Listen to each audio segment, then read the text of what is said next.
So Right. goalkeepers, welcome on. We appreciate you guys coming out today. My good friend I've known for a while, Clay Frost, is with us. I've had Clay even come out. He worked with, it's been probably 4 or 5, maybe even 6 years ago. He came out and worked with our BYU guys. Yeah, that was a while back. So, but he had come out, helped us out with kind of like some team building aspects of our program. And I asked Clay to come on today to talk to you guys. Obviously, in the goalkeeping world, we go through a lot of ups and downs. There's a lot more pressure on us than others on the soccer field. And oftentimes goalkeepers feel that pressure a lot more. And so Clay's going to take some time, talk with you guys about failure and what that means, and how to utilize it in your life and how to get through it quicker so that you can grow faster. So Clay, we appreciate having you on. Basically, I'm going to share your screen and make you the highlight. Okay. And then you can kind of take it whatever direction you feel. And the people that are on are open for Awesome. questions and however you want to utilize them. All the way till like 11 we're finished, or Yeah, whatever. how long do I go? Yep. So we usually run these about anywhere from 30 to an hour, Okay. depending on, how it's going.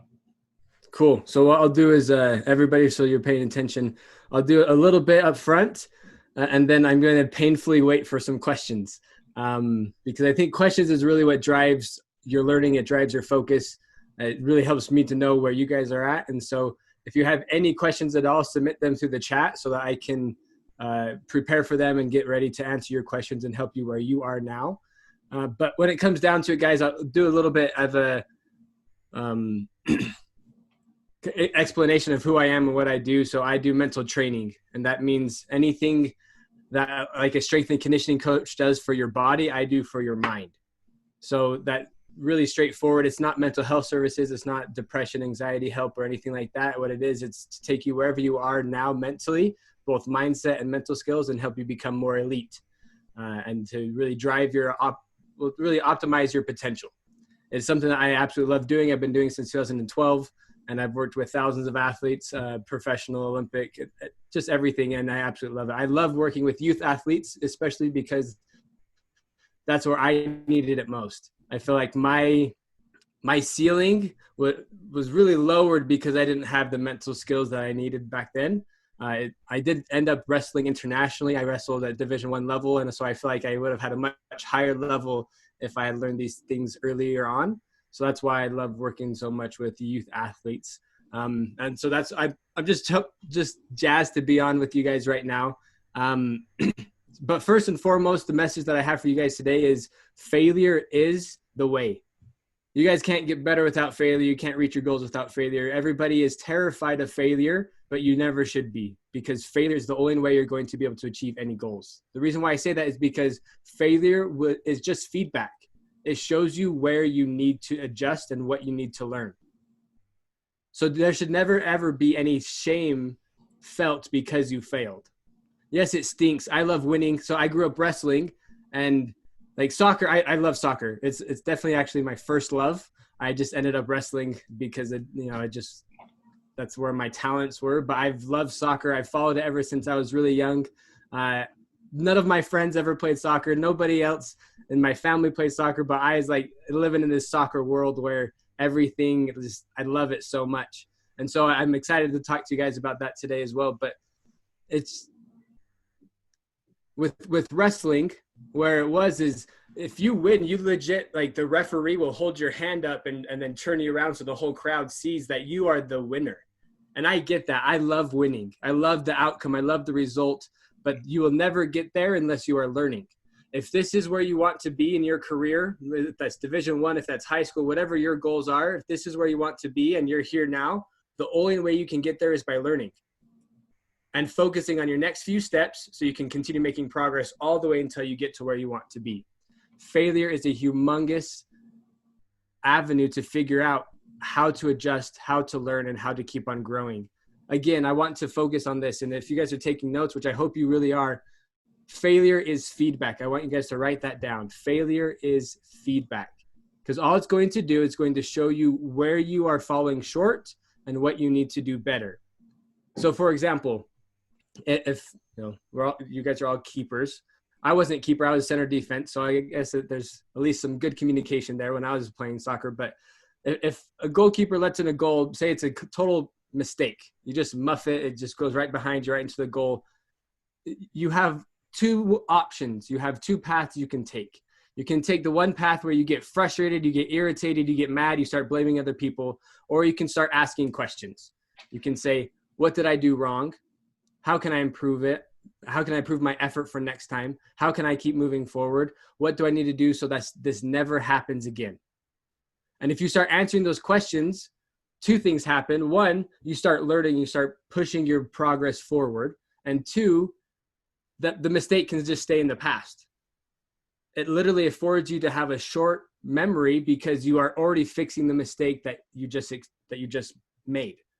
The misstep, the failure that you just experienced can remain in the past. Okay. That is the first and foremost thing I want everybody to know, that failure is feedback. That every time you fail, every time you make a mistake, every time anything happens and it just doesn't go right, all that shows is if this is the failure, that something leading up to that failure was wrong. Your training, your diet, your mindset, something was missing, or maybe everything was missing, and you just have to pinpoint it and then work on it. That's why we practice. And I know that this example might not land with everybody here, but in the sport of wrestling, what happens is in practice, you take thousands and thousands of shots. But a lot of athletes will get into a wrestling match and then never even try a shot. You have to be in your performances practicing and implementing the things that you're trying in practice. So if you're working with Coach Gillum and he's telling you to do these things, and then in performances, you don't even try those things, how are you ever going to get better? How are you ever going to improve? You have to be able to see the failures as feedback and continue to learn and grow and develop. That's my first and foremost message for everybody here. The second is outcomes are distractions. Never get desperate for an outcome or for a result. Your wins, your losses, they don't matter. And I know I preface this because I love winning. I already mentioned that. I love getting my hand raised, getting shown all the way around the stadium to everybody watching that Clay Frost was the winner of this wrestling match. I absolutely love that. But what I love more is day in and day out, grinding and working hard and sticking to the process that I've chosen with my coaches and continuing to learn, because that's the only way you're actually going to get to where you want to be. One day you guys could play a really, really good soccer team with Messi on it and they score 12 goals. The next day you play somebody else who is not anywhere near Messi's ability and they score none. And sometimes those results are more of a reflection of who you're playing than how you are playing. So it's always important to make sure you're focusing on how you are performing, what you are learning, and how you are growing instead of the W or the L as a result. That's one of the things that are most important, especially for the parents listening. Stop talking about results. When you ask your kid, how did you do? And they said, oh, we won. Say, no, I asked, how did you do? How did you play? How did you perform? Did you keep control of your emotions? Were you trying new things? Were you being a good teammate, a good leader? Those kind of things are what matters most, because that's what will take you furthest in your career. If you're just worrying about wins and losses, it's going to be an up and down ride all day long. Okay. So those are my first two messages. Failure is feedback and outcomes are distractions. Focus on the process. You have to focus on your process. And what that looks like is just the next few steps in front of you. Okay. The next 3 or 4 steps in front of you. I love explaining it and breaking it down like this. If you are, as a goalkeeper, you rate yourself 1 to 10. 10 is world class. 1 is like you just barely started. Wherever you are on that scale, I want you to rate yourself now. I know there's a lot of different skills, a lot of different abilities within goalkeeping, but just give yourself an overall grade, 1 to 10. 10 world class, best goalkeeper in the world. 1, you're just starting out, you're brand new. Okay, so give yourself a level, a rating. And then wherever you are, say if you're a 4, or if you're a 3, or even if you think you're a 7, whatever it is, the whole focus of the process is just get to the next level. If you're at 1, you're a brand new goalkeeper. This is your first year even being a goalkeeper. Don't worry about getting to a 10. Worry about getting to a 2. What is it going to take to level up and get to a 2? And then once you're at a 2, you ask the same questions to get to a 3, and then 3 to 4. And that's, if you don't know the answers, you have a coach right here. that will help you. You have other coaches. You can research online. There's YouTube. There's so many resources for you to get better and to figure out your next steps. And that's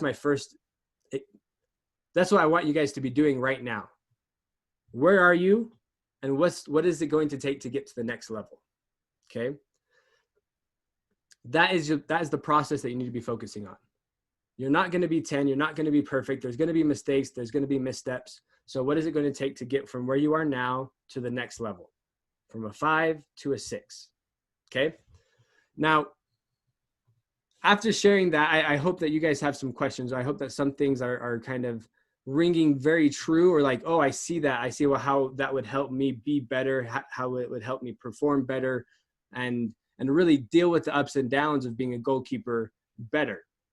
But what I want to do right now, before anybody starts asking questions, actually, if you do have questions, definitely submit them into the chat. But what I want to share with you guys today is a 5-step process to overcome failure. Because like I said, failure will happen, but sometimes it's still difficult to overcome it. So here's 5 steps. I'll even tell a story that I think will be pretty powerful to you guys. But 5 steps is called the 5 F's of failure. Okay. Number 1 F is fudge. 2 is fix. Excuse me. 2 is figure. 3 is fix. Fudge, figure, fix, forget, then focus. Fudge, figure, fix, forget, focus.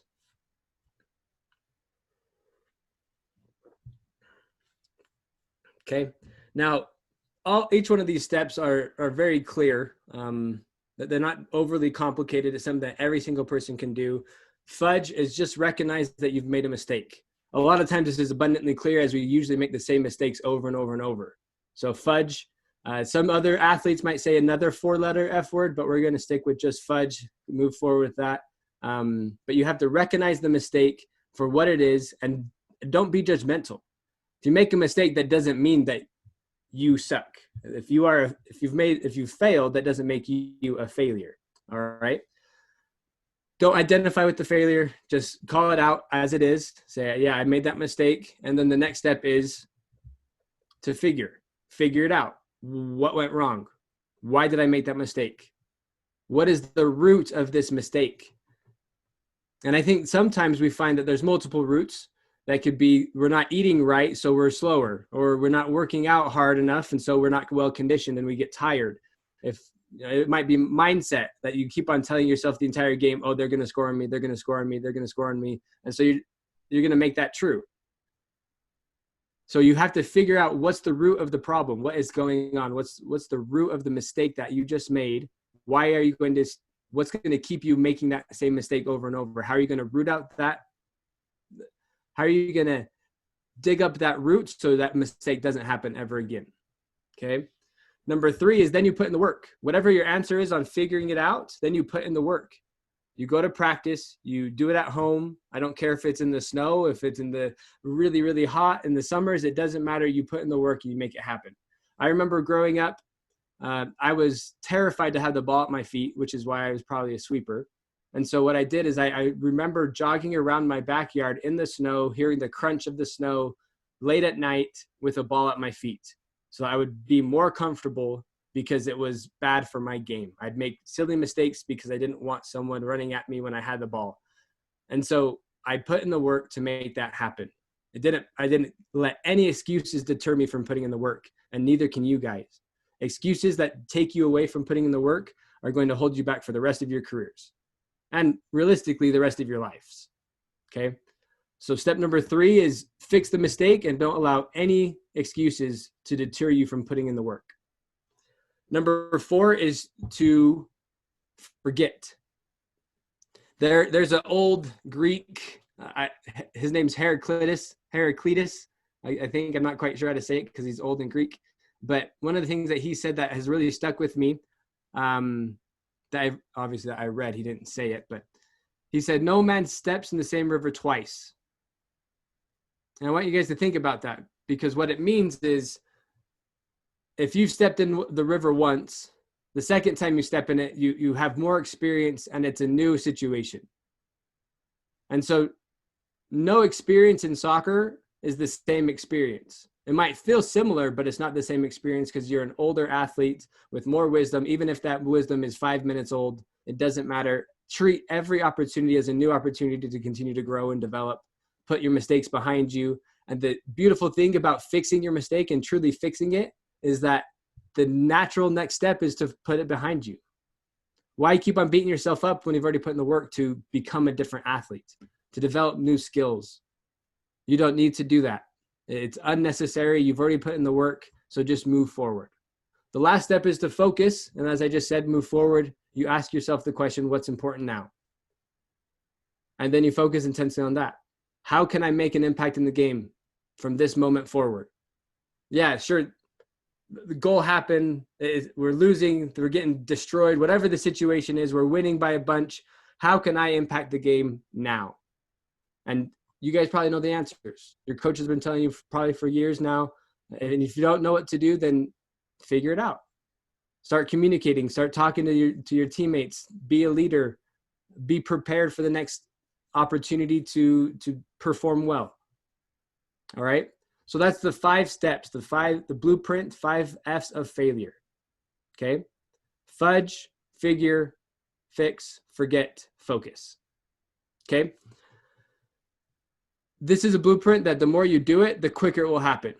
I know it sounds like, oh, this is 5 steps. This is going to be tough. But legitimately, if you do this for every mistake that you make today, then tomorrow, every single time you make a mistake, it will be significantly quicker. And then the day after that, it'll start becoming automatic. The more reps you get in this, the quicker it will be. So when you start, you'll see this is kind of tedious. It's frustrating. It's slow. But the more you get reps in the 5 F's of failure, the quicker it will be. And the sooner you can move past any mistake or any failure. Because what happens in soccer, what happens in every sport, but I see it a lot in soccer, is when you make a mistake, you want everybody to know that you're embarrassed. Your body language will drop. You'll throw your hands up. A lot of soccer players will be a little bit expressive with their bodies, and it shows that they are holding on to those mistakes. And I hate that. When you hit fudge, the first step, that is a snap. It's quick. You recognize the mistake and you move forward, start asking questions. You move forward, you start focusing on what matters most in that moment. You don't just dwell and dwell and dwell. And that's one of the stories I want to tell you guys. I was doing a presentation with a football team. There was about 300 football players here at this camp that I was doing. And I asked one of the coaches if they had an experience with failure. This was the exact same thing I just told them. I just told you, I told them. And I asked one of the coaches if they had an experience with failure they'd like to share. And one coach stood up and he explained how earlier in his career, he's a wide receiver. He actually played at BYU. And during one of the bowl games against a humongous Power 5 team, he said that in the last seconds of the game, he dropped a pass, hit him right in the chest. He dropped it. And because of that, he lost. They lost the entire game. And he was distraught. He was so sad. He was bummed about it. And he tells this whole story. And he's crying in front of 300 high school boys. Like that. It was very powerful. It was very moving. And he tells this whole story. But then after that, after making the mistake, he lost friends because he was so distraught and he didn't take care of his failure the right way. He lost a girlfriend. He almost failed out and flunked out of school. He almost got kicked off the team because his whole world came tumbling down because of one mistake. One simple mistake at a time that he thought was more important than other times, it destroyed his world. Now, the crazy part about this is I went and found that video. I went and found the tape of when he dropped the pass. And it wasn't like he said at all. He had built up in his head that this mistake was so important and so big. Like BYU was going to lose the game anyway. They were behind by like 21 points. It was in the 4th quarter. Like they were not going to come back. Even with that touchdown, it was almost impossible for them to come back, even if they scored that touchdown. But in his head, he had let down the entire university, the entire fan base. Listen, guys, failures are just failures. Like I said at the very beginning, failure is feedback. That simple failure should have taught him what he needs to focus on when the ball is being thrown to him, and that's it. And every single one of your failures, you guys can recognize the failure, and then figure out what caused you to make that mistake. Were you distracted? Were you worried about someone else's opinion? Were you thinking about what your coaches were thinking? Were you worried about your defenders and what they were on the mistakes they were making? Like, what distracted you? What held you back from doing your best? And if you did your best, well, how can you keep getting better so that next time that doesn't happen? When it comes down to this story, guys, he held on to the mistake for so long that it almost destroyed his life. The only saving grace that he had is that they had spring practices, and he started working through the mistakes. He became the team captain, then he had a pretty dang good senior season. But he let the mistake fester for 3 or 4 months. And I want you guys to think about that. You guys only have so much real estate in your head to focus and to worry about things. And he let that mistake live rent-free in his head for so long that it almost destroyed his life. That's not okay, guys. Every failure should be met with the exact same process. You recognize it, you figure out why you made the mistake, you fix what you need to fix, you put in the work, you don't get distracted, and then you forget about it, you focus, you move forward. Okay? That it's very straightforward. That process can all happen in a single day, in a single hour, and you guys can legitimately put mistakes, all the lows that you'll ever experience, you can put them behind you within minutes if you follow this path. Okay? I hope you've taken notes. I hope you know exactly what you're going to do from here, how you're going to implement these different mental tactics for you to overcome failure. Now, there's so many different mental skills meshed into this. You have focus, you have emotional control, you have self-talk. You can even use imagery to help fix mistakes. Like, you guys, this is the mental game right here, is how quickly can you overcome a mistake and overcome a failure and then continue to make an impact on the field. That's the mental game of soccer. How quick can you bounce back from a mistake? How quick can you bounce back from a failure? And if you guys can bounce back quicker, you guys have a ceiling that is just next level. Now, one reason why I don't like Zoom meetings is because I don't get to hear you guys like, okay, I get that. I hear what you're saying. But from here, I want to do some Q&A. All right. I don't know, Coach, if you want them to unmute their mic and ask the question, submit it into the chat. But I'm just going to wait for a few questions and then help you guys wherever you're at. And if it's not necessarily specific to failure, if it's other parts of your mental game, if it's dealing with other teammates, if it's dealing with a coach that you have, whatever is holding you back, I'm here to help. Now, I obviously can't coach you on like specifics of goalkeeping. That's what Brandon does. But I can coach you on anything mental, anything that processes between your head, between your ears, in your head, your thoughts, your beliefs, the way that you talk to yourself. I can do that for everybody here. Kai, thanks for your question. Is there any tips for pregame focus? Well, that's a really good question. I think the first thing that I usually ask is what has worked for you before? Think of the games where you've been really, really focused and you've done really well, and then review what were you doing? What were you saying? How did you approach that game? Because what happens is athletes will do really well in practice, and then they'll go to games and completely change their entire mindset, and then they'll perform poorly. So whatever helps you focus day to day in your training, in your practices, use those same techniques to focus pre-game. So here's a few ideas. Some things that I think are really helpful for athletes is to have a reset button. Anytime they get distracted, they hit the reset button. So hopefully, Kai, you have a reset button, something that you can use to just move forward. And then but the most important tip here, Kai, is to know what distractions you usually face. So is there someone on your team that always talks to you and always makes jokes and that distracts you negatively? Because sometimes there's good distractions that keep things light, keep things high energy. But are there distractions that you need to disengage with, that you need to ignore and move beyond? that's the first question to find out. Like, what are you preparing for? What distractions are you anticipating? And then you create a plan for each one of those.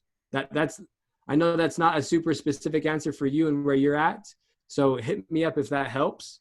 If you have any, secondary questions or anything beyond that, just in the chat right there, Kai. Let me give just a quick example on that one, Clay. Awesome. Because that one is so individualized, right? Like the pre-game preparation. So like with BYU, we have kind of a set warm-up before every game. And I remember sitting down with the whole team one year and just going over the process, what it looks like, how we do it. And, I had one player that said, I want no music in the locker room. I want to be able just to focus, to kind of settle in.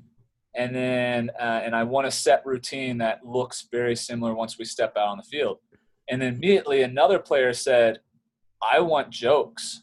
I want people joking around. I want to like have laughs with my friends. Like if things are too structured, I feel way too stiff stepping out on the field. Yeah. And so immediately within a team, a discussion, two people were complete opposites. And so, Kai, you got to look at yourself and say, what's the best game I played and why did I play that well? And what happened beforehand that helped me prepare for it? Yeah. And then take a list of that and then go off of that. Now, to add on top of that, Coach, Kai, you have to not just list the things that you felt, things that you did that helped you feel that way. So a lot of athletes will write in that, for example, Coach, people will write, feel confident. Okay, cool. But what do you do? What do you say? How do you actually feel confident? That's the important thing to write down, what you say, what you do, eating right, sleeping right, whatever it is. One thing I want to say, like, I'm a mental training coach. Like that's all I do every day. I help athletes with their mental game, but it would be ridiculous of me to not say, like, if you guys aren't eating right and sleeping right, you're not going to think right either. Yeah. Like think about a baby. If a baby is not eating good, if it's not sleeping good, it's going to act crazy. I got a 1-year-old that's going on right now, and it's not fun. Anytime that he's hungry, every time he's sleepy, he's a mess to deal with. Now, I love him to death, and so I can deal with it. But when it comes to you guys, we're all the same. Think of the last time you were really hungry and really sleepy. How did you behave? Were you kind and patient to your parents or your siblings or your friends? No, you're probably a turd. And so make sure that you guys have all those things in order, because when you have them in order, things move more smoothly, especially with your mental game. It's really hard to control your emotions. It's really hard to focus if you're not eating good, if you're not sleeping good. Like you guys, if performance is important, then you have to show it with your actions, both on and off the pitch. Very true. We'll move to Katie. How do I avoid putting my teammates down after they make a major mistake? Oh, that's a good one. That's a great question. Why would you put them down? Kind of my initial response would be, if they know they made a major mistake, that they're probably beating themselves up anyway. And so the only thing from here, all that you can say is to help build them up. How can you impact their game the best from here on out is to help them keep their chin up. I don't know if you guys, hopefully you saw this. There was a basketball game maybe 2 or 3 seasons ago. I think it was UCLA playing Oregon on Oregon's court, and one of the UCLA basketball players just missed an important shot, and he dropped his head. And his teammate comes by, puts his hand in his chin and puts his chin up. And then you saw immediately this kid was destroyed by missing the shot when his teammate put his chin up, and then he postured up, and it just looked like it completely changed his mental game. And that's what you can do for your teammates. Keep your head up. We believe in you. We trust you. Like, you're on the field for a reason. Like, we got your back. Like, those kind of phrases really help athletes and teammates to realize, like, okay, at least my goalkeeper's got my back. And that's really good to know, that at least when I would make mistakes, I remember thinking, oh, everybody must think I'm an idiot. But when anybody would lift me up, I'm like, oh, maybe they don't. Like, I just made a mistake, and that's okay. So avoid putting teammates down just by, well, one, if you don't know what to say, I like saying this to athletes, if you don't know what to say to an athlete or to a teammate when they've made a mistake, that's actually a failure of your preparation. You've failed to prepare to build your teammates and to be a leader. And that's okay. you're not going to prepare for everything in life. You're going to fail to prepare a lot of times in your life, but that's the feedback to you to help you know, okay, next time Rebecca makes this mistake or makes any mistake, I'm going to pat her on the back and tell her that, we've got your back. We're totally fine. Keep your head up. We need you here. Like we need you on the team. Like, don't give your thoughts away. Keep them here. Stay with us. Keep playing hard. Like, the more that you can be encouraging and helpful to your teammates, usually the better you're going to mesh together. Now, kind of a word, just kind of a warning. Some athletes don't respond really well to that. They'll be like, yeah, Katie, shut up. Like, because they'll just be so mad at themselves or whatever. So you can literally ask them, like, hey, how can I help you? Even on the field, even like during a stoppage, during halftime, after the game, before the game, at practice, ask your teammates, say, hey, I've noticed that, like, when you make a mistake or when things aren't going really well for the team, you get really upset and I don't know what to say. Like, I want to help. How can I help? If you can have a real conversation like that, I guarantee they're going to give you a simple answer. And then how to avoid putting them down is to not follow through with that answer. They say, oh, I actually preferred working through it in my head. Okay, then what can I say? You can tell me that I've got this, or you can help me focus. You can say, what's next, or anything like that. Like, your teammate will give you the answer of how you can support them. Does that help, Katie? Give me a thumbs up if it does. There you go. All right. There's something I've watched go for it. As goalkeepers. One of the things that oftentimes restricts us with our communication is because of our box, and we keep ourselves very controlled inside of our box and away from everybody. And there's one particular goalkeeper who's my favorite, is Buffon. Something I've noticed him doing, I never did this as a player, but it would be massively impactful, is, let's say one of your players made a mistake and it cost a goal. There's a time period between when that goal's scored and before the ball's kicked off. That gives a goalkeeper ample time to go wherever they need to go, meaning don't just stand there and yell over to your player. Why not jog over to your player? The impact that movement would make on that individual, rather than just yelling from your spot, would be huge. You wouldn't even have to say anything. Just if it was your outside back or your center back and they're walking away and you run over to them and you just grab hold of them and just give them a high five or a hug, or just say, hey, let's get back into this game. Something super simple of your movement, your action of going out of your way to let them know that they matter, would stand probably 10 times more than anything you could actually say to them. But as goalkeepers, we kind of isolate ourselves in this little bubble. We're in our box. That's where we have to stay. But there's times where you can come out of your little zone to go interact with a teammate. Don't do it too much, but don't get caught out of position. Yeah, but definitely. I like that. I think that's really important. So we can answer that one. Let's go to the next question. HCK, good to meet you. What can you do to show everyone that you made a mistake so they don't come down on you? That's kind of tough. I think a humongous attribute within sports is patience and humility, being coachable, and even taking coaching from your teammates. Like, if someone's coming down on you, to say, hey, well, how can I do it better? And don't be confrontational. Be genuinely curious. Like, oh, what should I do? Like, I know I made a mistake. How can I make that better?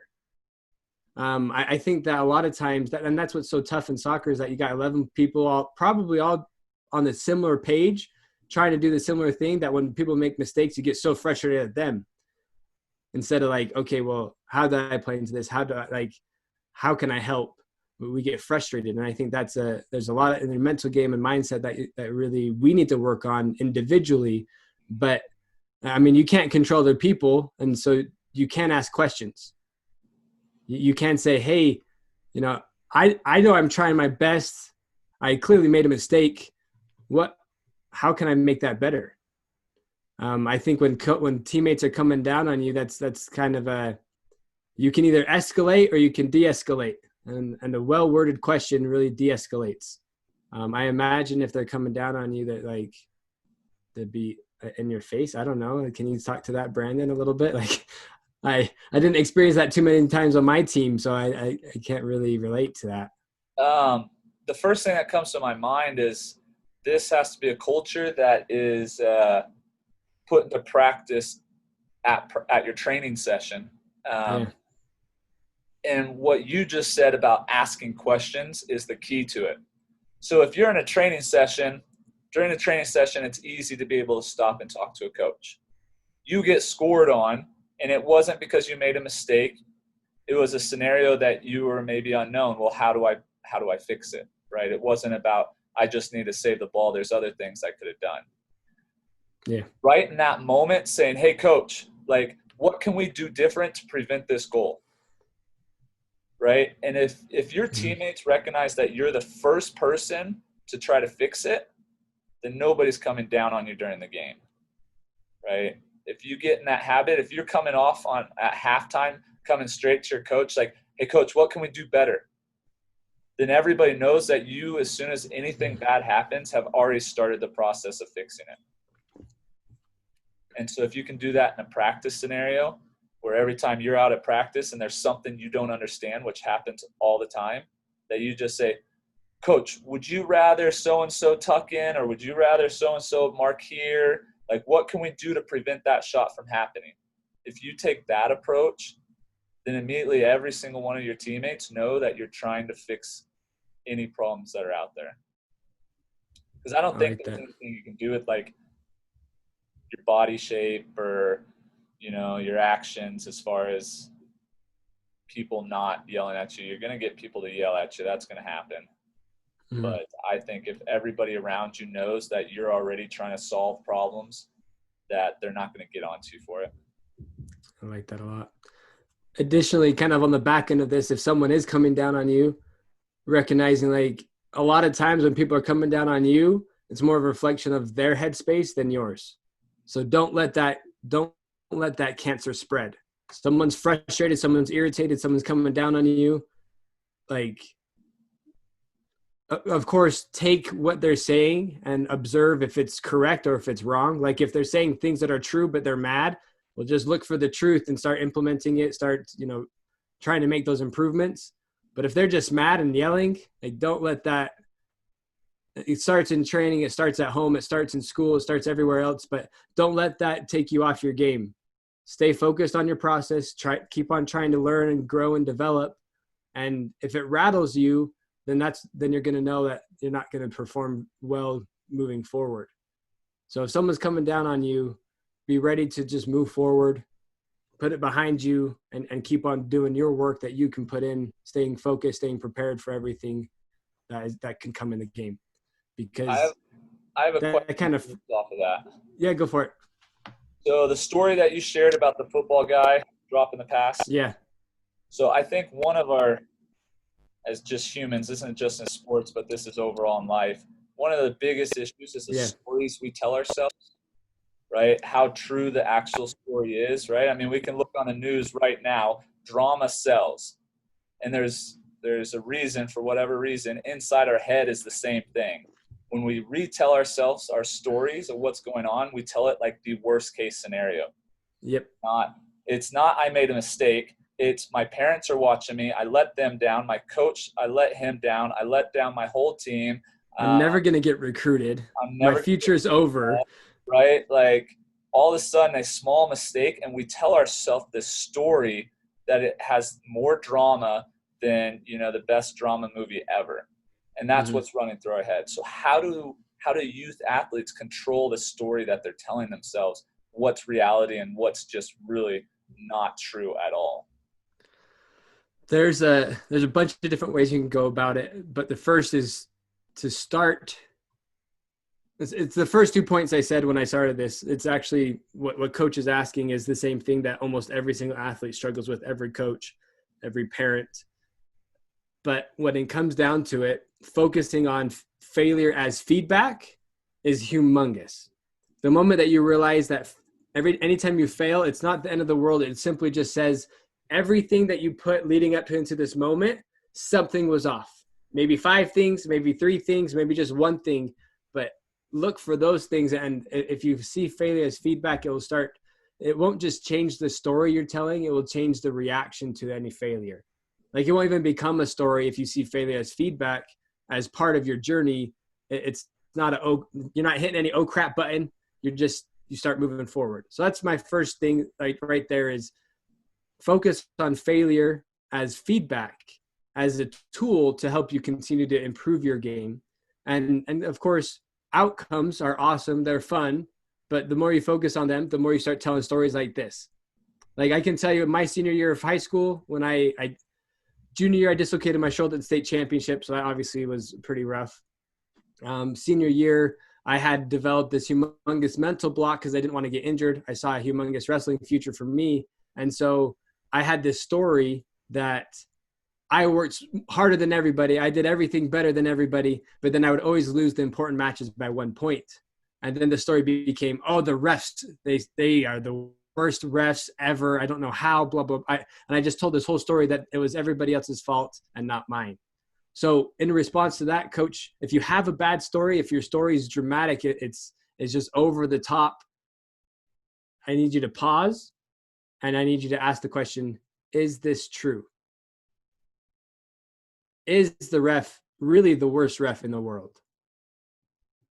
And then, well, is there any way you can actually know that? No.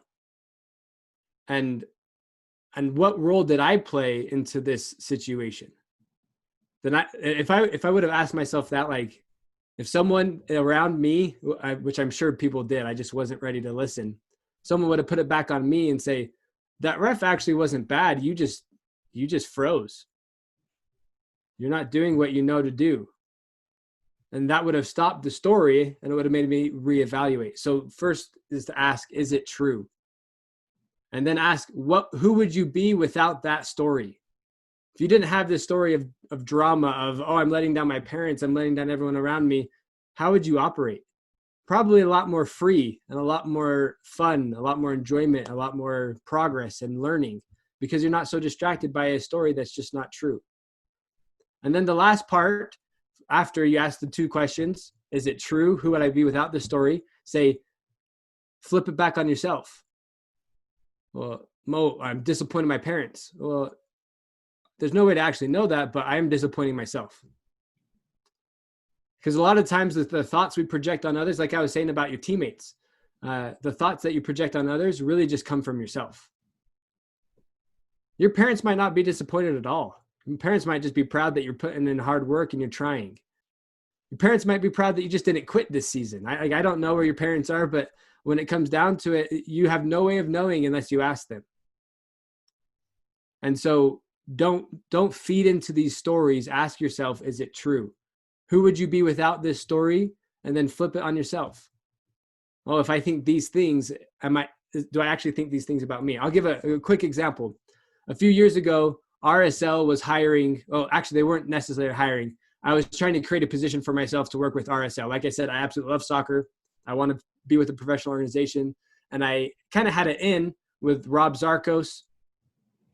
Excited to have a meeting with him and make all that happen. Well, he kind of pushed me off to another person. And then this person just didn't talk to me. He just ignored me. And I was so mad about it. He just left me to the side and they ended up hiring someone else and they didn't tell me for 2 months. So I spent 2 months anticipating a call back from this person, anticipating some kind of interview, some kind of chat of how I can provide value for the organization. I was just jazzed. And then out of nowhere, I text this kid and he goes, oh yeah, sorry, we already hired someone. Which hire is a rough term for, we'll pay someone as they need, like kind of a consulting role. But, and what he said was, oh yeah, that was like 2 months ago. And they just totally didn't consider me. And I was upset. And I was telling myself a story of like, oh my gosh, that like, would I even want to work with an organization that treats people like that? And I was just this whole, like, I built it up. It was so dramatic. And then my brother called me out and said, hey, is this true?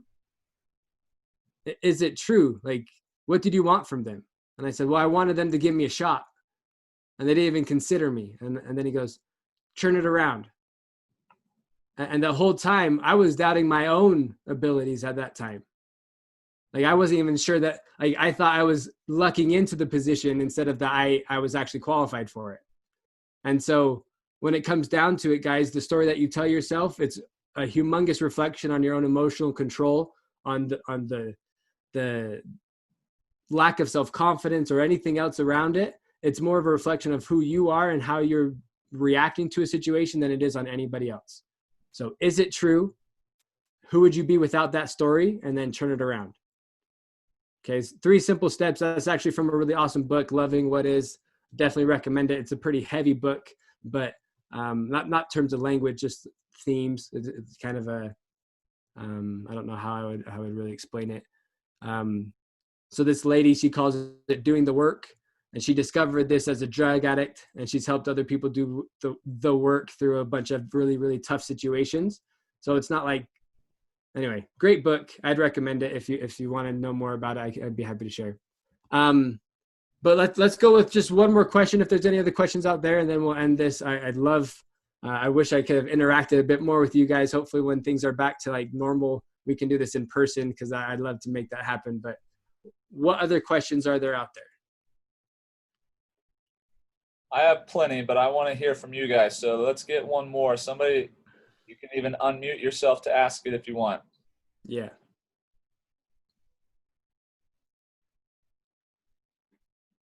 If not, I'll call on somebody. I'm good at doing that. Just think about this, guys. Like, where in your game are your deficiencies? What is holding you back from improving? What's holding you back from being a better leader? Anything in between, like some thoughts and some beliefs that you're holding on to that you probably shouldn't, some stories, like how do I deal with these things?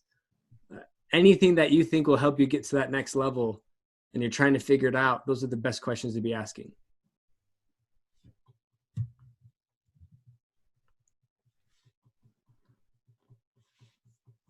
Meg, what about you? I'm calling on Meg. Oh, boy. See if she's there and listening. I am. Okay.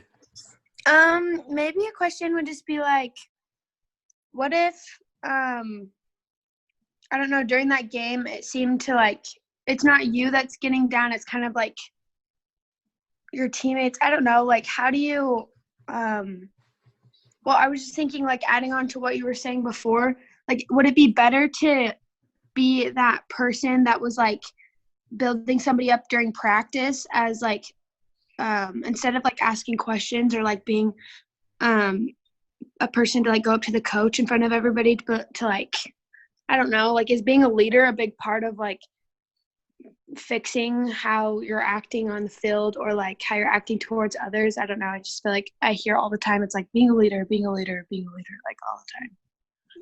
One thing I love about the idea of leadership is everybody talks about techniques and tactics of leadership, but people don't talk about actually being a leader.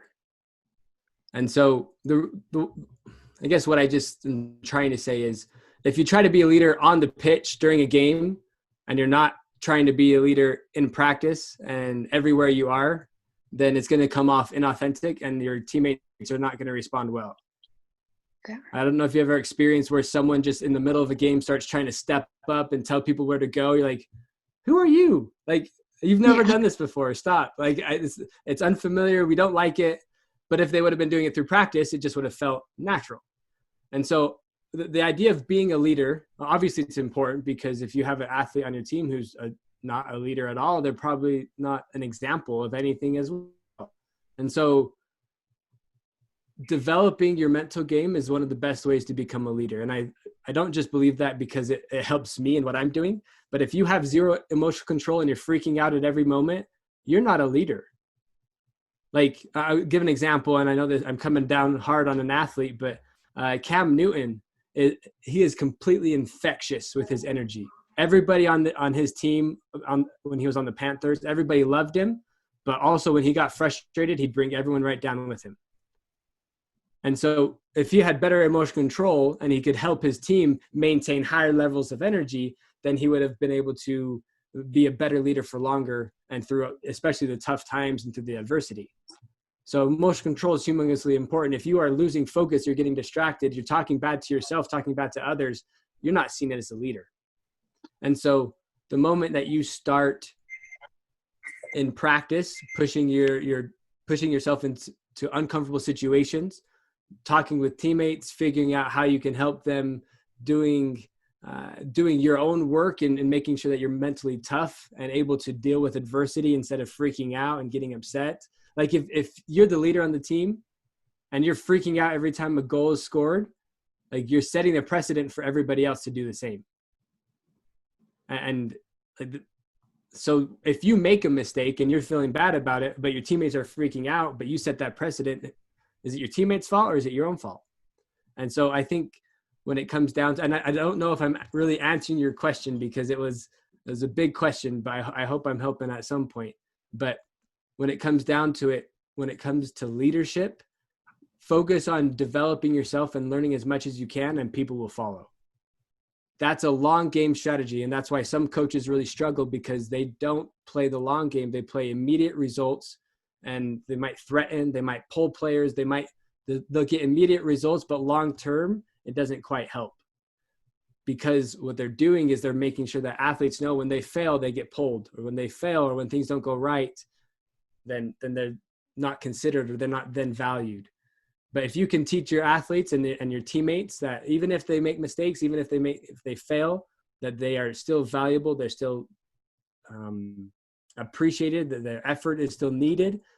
As a leader, that is a game changer. Like I love the team that I played on, because the kids, like, it doesn't matter if I made mistakes, they'd still be incredibly friendly and helpful. And so that's probably why I love soccer so much, because I had my rec league team when I was young was just next level awesome. The coaches, the teammates, everybody was great. And so develop your mental game, develop yourself, be disciplined, and people will follow. Like don't try to put yourself into a leadership position with techniques, with, saying the right thing, but by being the right person, being the right athlete, and actually being a leader, then people will follow. Does that make sense? Yeah, that makes so much sense. Thank you. Do you have any follow-up questions on that? That's a good one, Meg.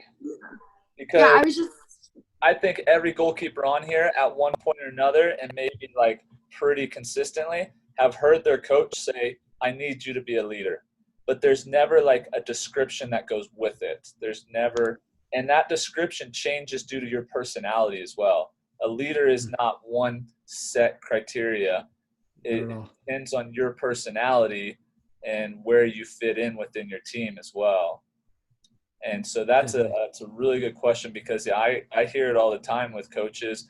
They list qualities of goalkeepers as one of them they need to be a leader. That is an aspect of our position. But no goalkeepers ever kind of explain what that looks like. Did you have a follow-up on that? Well, I was just thinking, because I just hear all the time how goalkeepers are supposed to be the ones who are talking and who are being loud and communicating. And so I just thought, is that how would that incorporate by being a leader? Because you are really the one that's talking to your teammates, trying to be loud. I mean, as a goalkeeper, that's one of the main points, to be loud and to I don't know, to talk. And I hear that all the time. So if someone's telling you that in a game, hey, you need to talk, you need to be louder, but you haven't done any preparation before, it's going to come off disingenuous. Your teammates aren't going to like it. And that's where the preparation comes in before. And I don't mean to make a comparison to football again, but think of yourself kind of like the quarterback. You're the one that kind of directs everybody. So before the game, if you don't put in the extra work, you won't know how to direct them. You won't know how to talk to them. So ask your back line, have a little backline meeting, defensive meeting, and say, hey, what do you want me to say to you guys? I want to be louder, but sometimes I don't know what to say. What would be helpful? And the more that you can have those kind of conversations, the more that you'll be prepared for those moments to be a leader, because you put in the work. Yeah. Does that make sense? Yes, that makes so much sense. It then becomes less of a tactic and what to do, and more of just who you are and the relationships you've built with your teammates. Does that make sense? Yeah. Yes, totally. Okay. Thank you. Good. Thanks for the question. Good question, Meg. I'm glad I called on you. One thing, and I don't want to butcher the quote, so I'm going to quickly try to find it, but Let's see. Oh, it's going to take forever to find it. Dang it. Oh, well, I'll give up on it. But I'm pretty sure it was, who's that Dutch player who's like, he's got like an entire school through like system through him. Johan Cruyff. Yeah, I think it was that. Yeah, Cruyff. So one things that he said is that soccer players look really fast when they're able to anticipate what's going on. Something to that effect. Am I right, Coach? So the idea here is when you can anticipate what your teammates need, you look like a brilliant leader. But when you're reacting to what your teammates need, then things like you still might be considered a leader, but just not like coaches won't look at you like, oh yeah, the best leader I've ever coached. So try to anticipate what your teammates need by having those conversations. Try to anticipate how to react in different situations with imagery. And that's of course a mental skill that I love. I love teaching. That was my second option to go for today. But try to anticipate, especially as the goalkeeper, the more that you can anticipate, the more brilliant you're going to be looking. And that of course comes with experience and knowledge of the game. And so keep on being a student, keep on studying, keep on learning and growing and developing. And that would just keep on pushing you forward. If you're at a 5, get to a 6. If you're at a 7, get to an 8. Wherever you are, don't focus on becoming the next Buffon. Don't try to become the next Tim Howard or anybody. Like, just try to get to the next level. And if you can consistently do that year after year, practice after practice, then you'll get closer and closer without even knowing it. Awesome. That's it. I expected a round of applause. You guys let me down, but that's okay. Thank you. Thanks for having me on, Coach. If there are any other questions, I'd love to connect on social media. I have actually a pretty cool brand new program that I'm just launching right now. Do a little self-promotion. It's an online portal. It's only $27 a month. It's super awesome. If you're interested, you guys can message me on Instagram. I put my phone number. I don't know how to make good contact, but Instagram, clay.frost. I got my phone number. I'll put it in the chat real quick for you guys. You guys can text me if you're interested in asking more questions personally or anything in between. There's my phone number. Text me, connect with me. I love helping athletes. It's what I do. It's what I've dedicated my life to. So any questions, anything from here, I'd be happy to help out. Clay, thank you. Sorry. No problem. I saw your lights went off and I thought maybe you just your camera shut off or something. No, just one of the kids turned off the lights. Thank you. I'll send out your information. I'm going to take this and post it to my website so people can jump on it. And then I'll tag you and send out your information out to everybody as well. Sounds good. So appreciate it, bud. Thanks, goalkeeper, for coming on today. Have a good one, guys. Okay. Thank you.